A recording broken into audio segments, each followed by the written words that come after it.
কেউ কথা রাখেনি। ৩৩ বছর কেটে গেল, কেউ কথা রাখে না। মামা বাড়ির মাঝি নাদের আলী বলেছিল, বড় হও দাদা ঠাকুর, তোমাকে আমি ৩ প্রহর বিল দেখাতে নিয়ে যাব। সেখানে পদ্ম ফুলের মাথায় সাপ আর ভ্রমর খেলা করে।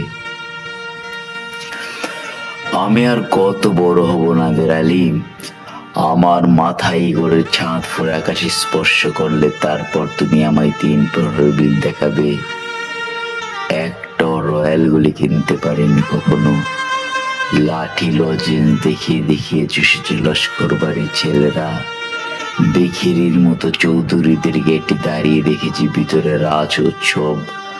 অবিরল রঙের ধারার মধ্যে সুবর্ণ কঙ্কন পরা ফর্সা রমণীরা। আমার দিকে তারা ফিরেও তাকায়নি। বাবা এখন অন্ধ, আমাদের দেখা হয়নি কিছুই। সেই রয়্যালগুলি, সে রাজ উৎসব, কিছুই দেখা হলো না আমার।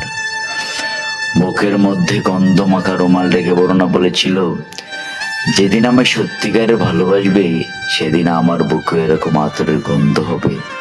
ভালোবাসার জন্য আমি হাতের মুঠোয় প্রাণ নিয়েছি। দুরন্ত সারের চোখে বেঁধেছি লাল কাপড়। বিশ্ব সংসার তন্ন তন্ন করে খুঁজে এনেছি ১০৮টি নীলপদ্ম। তবু কথা রাখিনি বরুণা।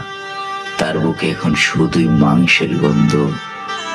কেননা সে যখন নারী। কেউ কথা রাখেনি। ৩৩ বছর কেটে গেল, কেউ কথা রাখে না।